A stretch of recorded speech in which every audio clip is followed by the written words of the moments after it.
दीवान जिंदल जी। राधे राधे श्री हरिवंश। राधे राधे महाराज जी। बाबा जी, पैसे का मोह त्याग करना चाहता हूँ पर लालच त्यागने नहीं देता। महाराज जी रास्ता दिखाएं, हम क्या करें कि पैसे का मोह ना रहे। तुम्हारे अंदर ही थोड़ी सबके अंदर है। लोभ पास जे गल न बंधाया, सो नर तुम समान रघुराया। जिसने धन की लोभ की फांसी अपने गले में न डाली हो, वो केवल भगवान ही है, या जो भगवान को प्राप्त महापुरुष है। अन्यथा इसका बहुत बड़ा प्रभाव है। तीन ही खाई बहुत जोर की बनाई गई है, जो भगवत प्राप्ति नहीं होने देती, अपने में गिरा लेती है। पहली है कंचन, दूसरी है कामिनी, तीसरी है कीर्ति। तो कंचन के अंतर्गत ही धन आता है। धन की वृत्ति इसलिए हमें प्रिय लगती है कि उससे हमें भोग मिलते हैं। अगर धन से भोग न मिले तो धन का महत्व खत्म हो जाए। अब बताओ, 2000 के नोट एक बक्सा भर आपको दिए जाए, आपको लेने में अच्छा लगेगा क्या? क्योंकि पता है उसका महत्व खत्म हो चुका है। नहीं पता है ना। तो धन का महत्व क्यों है आपके अंदर? क्योंकि उसे भोग सामग्री मिलती है। मन चाहे हम खर्चा कर सकते हैं। खर्चा किस में? इंद्रियों के भोगों में। खा सकते हैं, देख सकते हैं, सुन सकते हैं, अच्छी विलासता से रह सकते हैं, क्योंकि अर्थ से इंद्रियजन्य भोगों की लालसा हुई। अच्छा, इंद्रियजन्य भोगों पर आते हैं तो कौन सा ऐसा भोग है जिसको प्राप्त करने के बाद आप ये कह देंगे कि अब मुझे नहीं चाहिए? कोई भी आप विचार करके बताइए जिसके प्राप्त हो जाने पर आप ये कह दें कि अब कछुनाथ न चाहिए। ऐसा एक भी भोग नहीं है। महाराज ययाति चक्रवर्ती सम्राट शुक्राचार्य जी की पुत्री बहुत ही सुंदर देवयानी जी पत्नी रूप में प्राप्त किया, खूब विषय सेवन किया। फिर आगे घटना घटी तो उनके बुढ़ापे की दूरी के लिए वरदान मिला कि आप अपने किसी पुत्र की जवानी ले सकते हैं। तो उन्होंने अपने पुत्र का यौवन लेकर फिर भोगा, हाथ कुछ नहीं लगा। तो उन्होंने ये लिखा कि भगवान से विमुख पुरुष की संपूर्ण संसार की सुंदरियां जौ धान्य भोग सामग्री दे दी जाए तो भी उसको तृप्ति नहीं होगी। फाइनल में बड़े बड़े महापुरुषों ने देखा भोगों में कभी शांति नहीं है, त्यागात शांति अनंतरम। भोगों के त्याग से शांति है। अब मन इतना मलिन है कि ये समझाने में समझ में नहीं आता। लगता है हम भोग रहे हैं, उसमें आनंद मिल रहा है, आप कह रहे हो कि मिल नहीं रहा। तो जब शराब आदमी पीता नाली में पड़ा होता है तो उसको दुख थोड़ी होता है, उसको ऐसा लगता है जैसे बादशाह है, उसको कोई परेशानी नहीं है। नाली में पड़ा है, उठने की हिम्मत नहीं, परमानंद, लेकिन असल में परमानंद का भी अनुभव नहीं हुआ। तो यदि हम भगवान के आश्रित होकर के नाम जप करें और नाम में हमारी महत्व बुद्धि हो जाए जैसे धन में होती है, तो आप इस लोक में भी सुखी हो जाएंगे और परलोक में भी सुखी हो जाएंगे। नाम जप नहीं है तो ये धोखेबाज माया हमको ऐसे ही फंसाकर पूरा जीवन नष्ट कर देती है। कहीं सुख नहीं है, कहीं सुख नहीं। कई बार हम इस बात को विस्तृत करके बताना चाहते हैं कि अपने लोग भ्रम में फंस गए हैं। भ्रम में एक कुत्ता हड्डी को पा गया तो दूसरे कुत्ते ने देखा तो उससे बचने के लिए एकांत में भागा और जाकर खूब हड्डी को चबा रहा है। उसी के गलफनों से खून निकल रहा है और उसको बड़ा मजा आ रहा है कि हड्डी में स्वाद है। ठीक ऐसे ही हमारे मन की दशा है।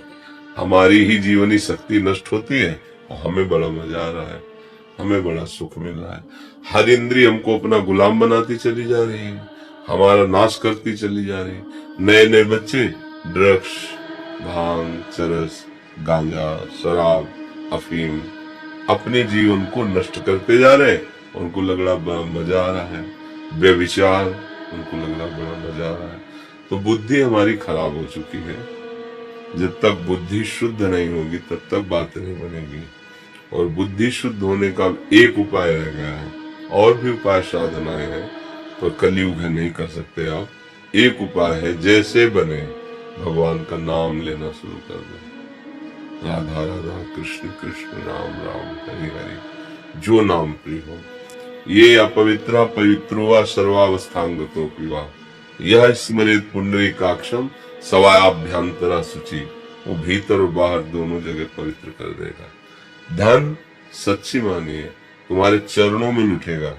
यदि तुम धनाध्यक्ष कुबेर जिनके चरण सेवक हैं, लक्ष्मी जिनकी चरण चाहते हैं, उन भगवान का आश्रय ले लो।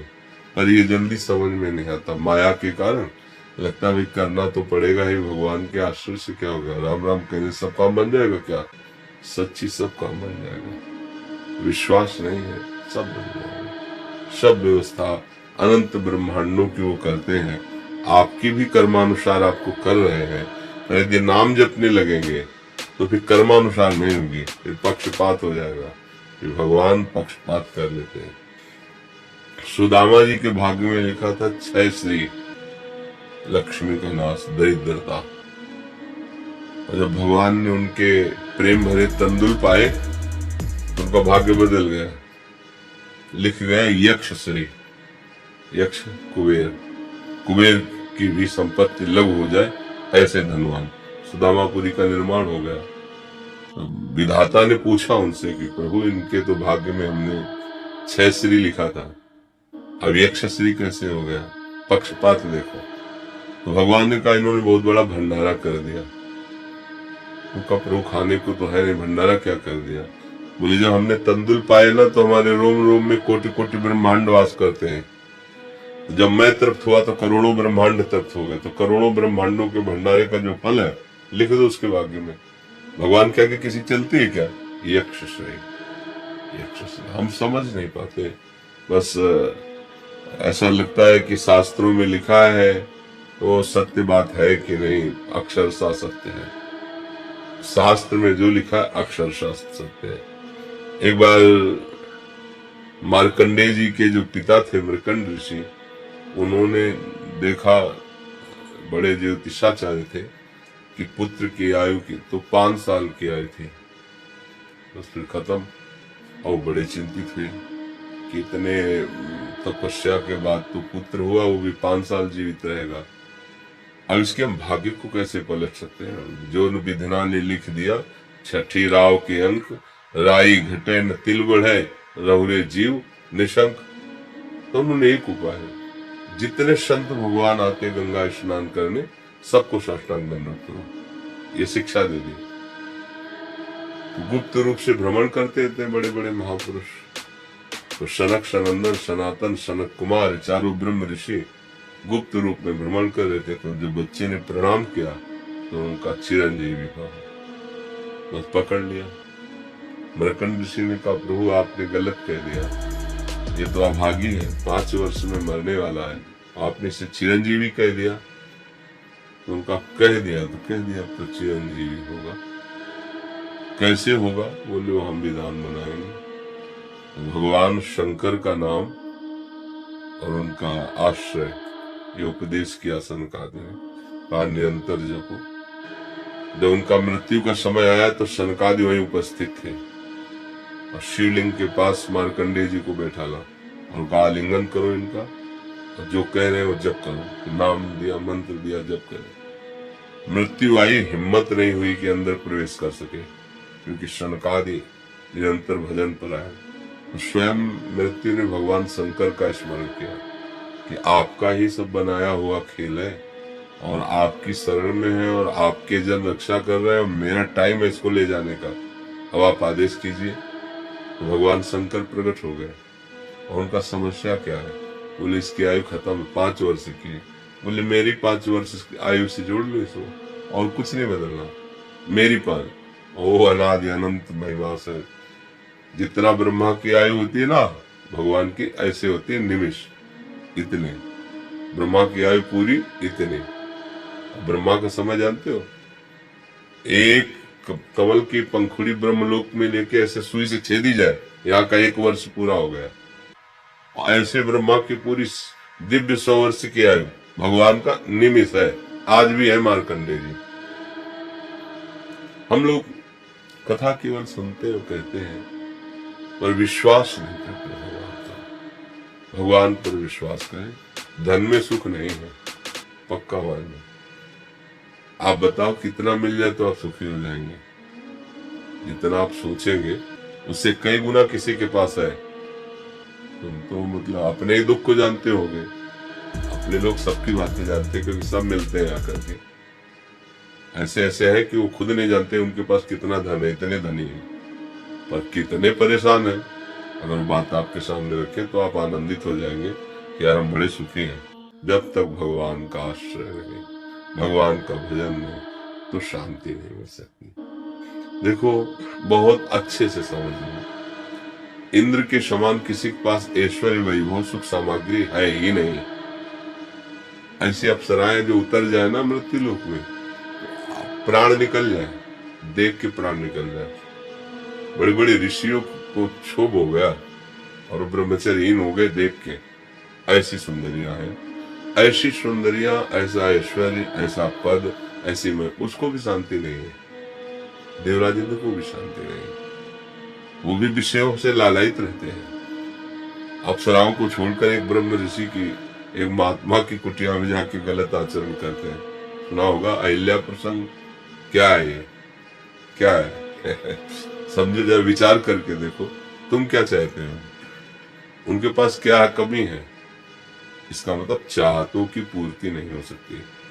बिना भगवान का भजन किए, भगवान का आश्रय लिए, कहीं कोई भी संतुष्ट नहीं, चाहे जितने बड़ा पदाधिकारी हो विश्व ब्रह्मांड में। इसलिए जैसी परिस्थिति दी है भगवान ने, उसमें राजी रहना सीखो। जो दुख सुख है उसे भोगना सीखो, हिम्मत से लड़ना सीखो।